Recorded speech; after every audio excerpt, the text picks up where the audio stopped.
Hi, and welcome back to Miss Rain. I'm so excited to be in your ears today. In today's episode, I want to talk about something that can change everything about how you show up in life: the power of presence. That magnetic, quiet kind of confidence that doesn't need to announce itself, but somehow everyone feels it. I'm talking about walking into a room and commanding energy, not through words or noise, but through grounded self assurance. If you've ever felt invisible, overlooked, or like your energy disappears in certain spaces, this episode is your reset. Because confidence isn't about pretending, it's not about loudness, it's about alignment. And today, I'll show you how to reconnect to the confidence that's already inside you. The one that's calm, embodied, and undeniable. Let's start here because a lot of people think confidence is genetic. Like some women are just born with it. That effortless glow, the poise, the natural magnetism. But here is the truth: genetics might play a small role in your temperament, but confidence itself is a skill. It's not about what you were born with, it's about how you train your nervous system, your body, and your mind to work together. There is something called neuroplasticity, which basically means your brain can rewire itself.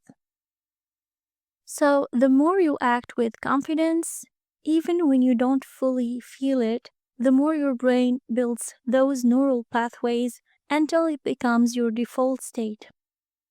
You know the drill: fake it till you make it. So, no, you're not just shy, you're not just not that type. You're simply untrained in this area, and that can change starting today with this episode. So, listen carefully.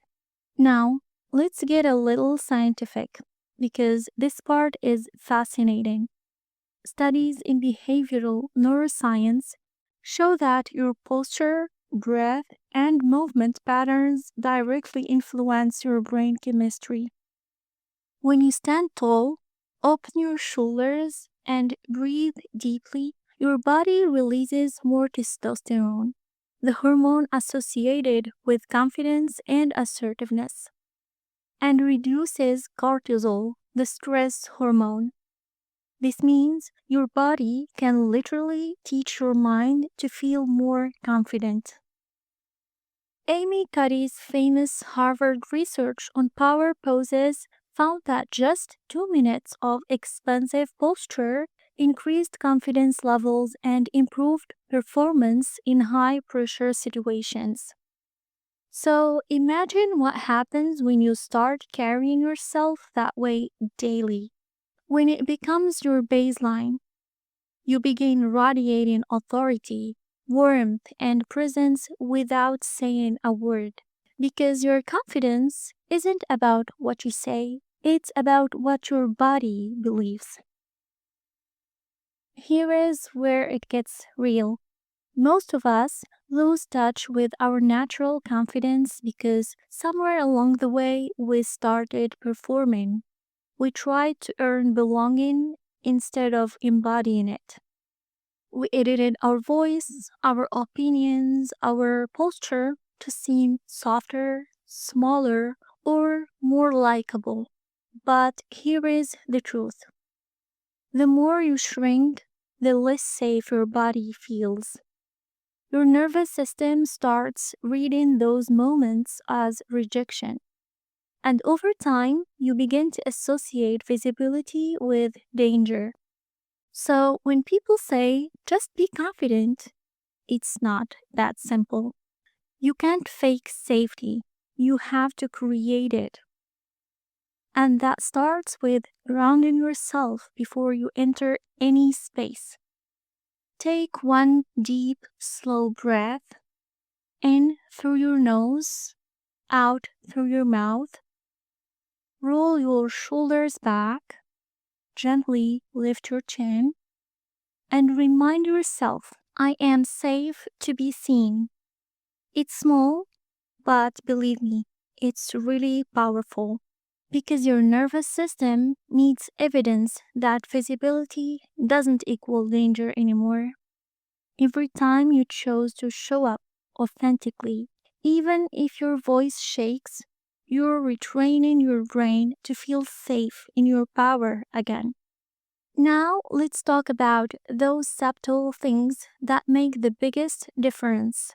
The things that make people remember you without even knowing why. Yeah, let's get into the secret. Your body language is one. It communicates confidence long before your words do. Keep your spine elongated but relaxed. Avoid crossing your arms, it signals defensiveness. Lean in slightly when someone speaks. It shows engagement, not insecurity.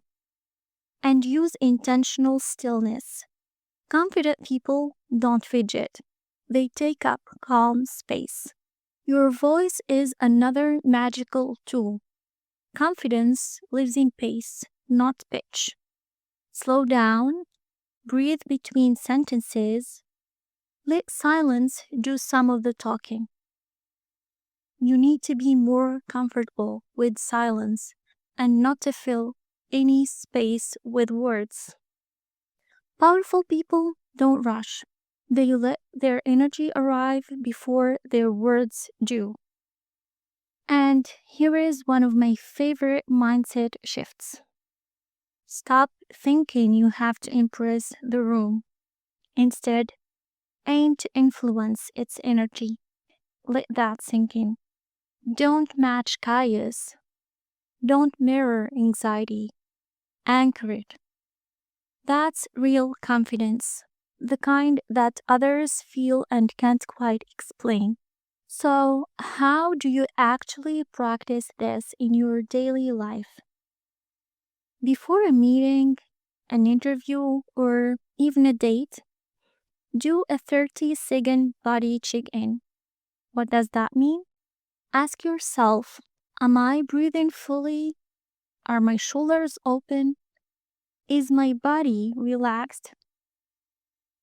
You can do this in front of a mirror.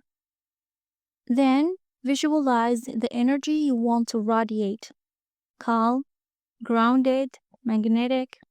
Walk in with that intention. In conversations, especially when you feel nervous, try slowing down your speech just a little bit. When you pause before answering, it creates the feeling of certainty and control. And finally, after each interaction, take a few seconds to reflect. How did my body feel?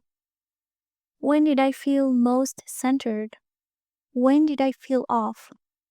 This reflection builds self awareness, and self awareness is the backbone of sustainable confidence. Remember, confidence isn't built in the moment you walk into a room, it's built in the moments before that, when you're alone. It's built in the way you speak to yourself, in the thoughts you feed your mind, in the boundaries you set with others. You can't cultivate radiant energy in spaces that drain you. So, part of becoming magnetic is curating your environment physically and emotionally. Protect your peace, choose who gets access to your time. Confidence isn't just how you show up, it's what you refuse to tolerate. Let's ground this with a few questions you can reflect on or journal about. When do I feel the most confident in my body? And what does that version of me do differently? What are 3 small habits I can start this week to strengthen my presence? And when I walk into a room, what energy do I want people to feel for me before I even speak? Remember, the goal isn't to seem confident, It's to be connected. Because true confidence isn't loud, it's deeply peaceful. And you might have sensed that from confident people in your surroundings. If you have any questions, you can reach out to me on Instagram. The link is in the show notes. And if this episode resonated with you, I would love for you to take a moment to rate the show on Spotify or Apple Podcasts. It helps more women like you find Miss Rain and start their own journey of rising and reclaiming. And if there is someone in your life who's been doubting her power lately, send her this episode. Let her remember who she is. Remember to walk tall, speak slowly, breathe deeply, because your presence is your crown. Wear it unapologetically. Thank you so much for spending this time with me. Until next time, stay graceful, stay powerful, and always wear your crown.